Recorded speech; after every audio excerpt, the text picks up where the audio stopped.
एक बार पार्वती ने भगवान शिव शंकर से पूछा, ऐसा कौन सा श्रेष्ठ तथा सरल व्रत पूजन है जिससे मृत्यु लोक के प्राणी आपकी कृपा सहज ही प्राप्त कर लेते हैं।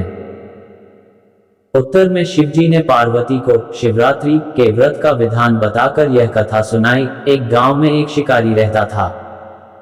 पशुओं की हत्या करके वह अपने कुटुंब को पालता था। वह एक साहूकार का ऋणी था, लेकिन उसका ऋण समय पर न चुका सका।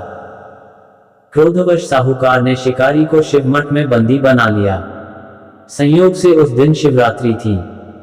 शिकारी ध्यानमग्न होकर शिव संबंधी धार्मिक बातें सुनता रहा। चतुर्दशी को उसने शिवरात्रि की कथा भी सुनी।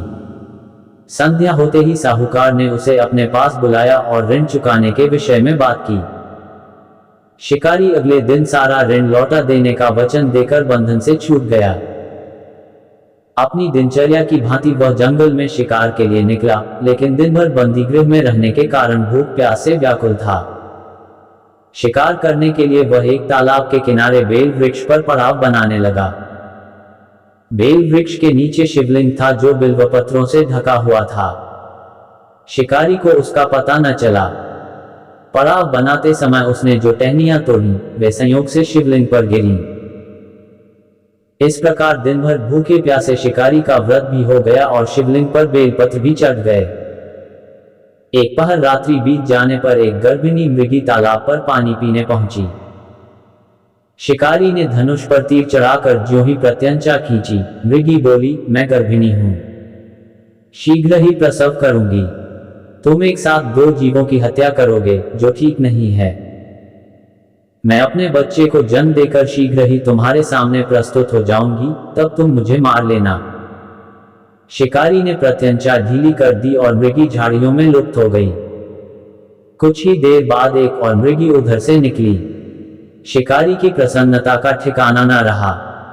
समीप आने पर उसने धनुष पर बाण चढ़ाया। तब उसे देख मृगी ने विनम्रतापूर्वक निवेदन किया, हे पारधी, मैं थोड़ी देर पहले ही ऋतु से निवृत्त हुई हूं, कामातुर विरहिणी हूं, अपने प्रिय की खोज में भटक रही हूं। मैं अपने पति से मिलकर शीघ्र ही तुम्हारे पास आ जाऊंगी। शिकारी ने उसे भी जाने दिया। 2 बार शिकार को खोकर उसका माथा ठनका। वह चिंता में पड़ गया। रात्रि का आखिरी पहर बीत रहा था। तभी एक अन्य मृगी अपने बच्चों के साथ उधर से निकली। शिकारी के लिए यह स्वर्णिम अवसर था। उसने धनुष पर तीर चढ़ाने में देर न लगाई। वह तीर छोड़ने ही वाला था कि मृगी बोली, हे पारधी, मैं इन बच्चों को पिता के हवाले करके लौट आऊंगी, इस समय मुझे मत मार। शिकारी हंसा और बोला, सामने आए शिकार को छोड़ दूं, मैं ऐसा मूर्ख नहीं। इससे पहले मैं 2 बार अपना शिकार खो चुका हूं। मेरे बच्चे भूख प्यास से तड़प रहे होंगे। उत्तर में मृगी ने फिर कहा, जैसे तुम्हें अपने बच्चों की ममता सता रही है, ठीक वैसे ही मुझे भी, इसलिए सिर्फ बच्चों के नाम पर मैं थोड़ी देर के लिए जीवनदान मांग रही हूं। हे पारधी, मेरा विश्वास कर, मैं इन्हें इनके पिता के पास छोड़कर तुरंत लौटने की प्रतिज्ञा करती हूं। मृगी का दीन स्वर सुनकर शिकारी को उस पर दया आ गई।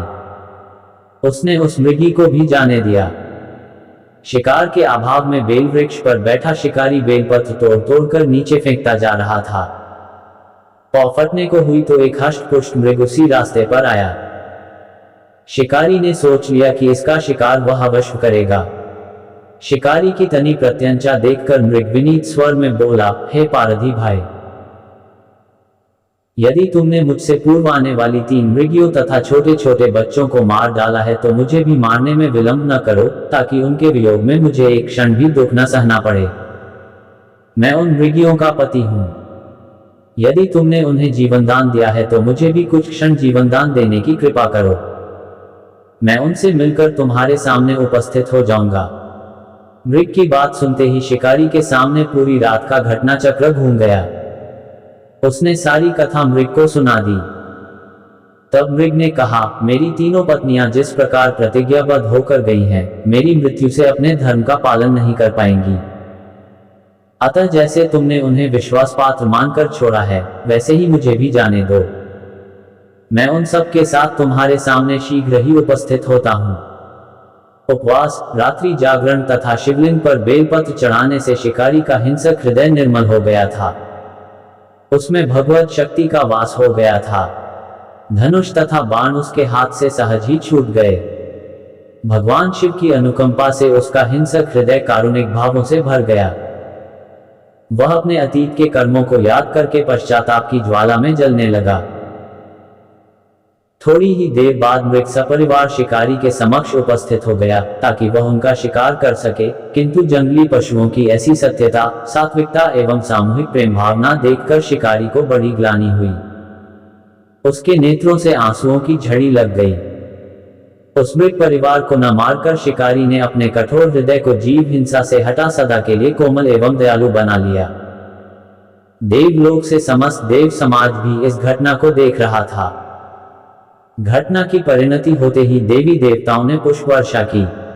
तब शिकारी तथा मृग परिवार मोक्ष को प्राप्त हुए।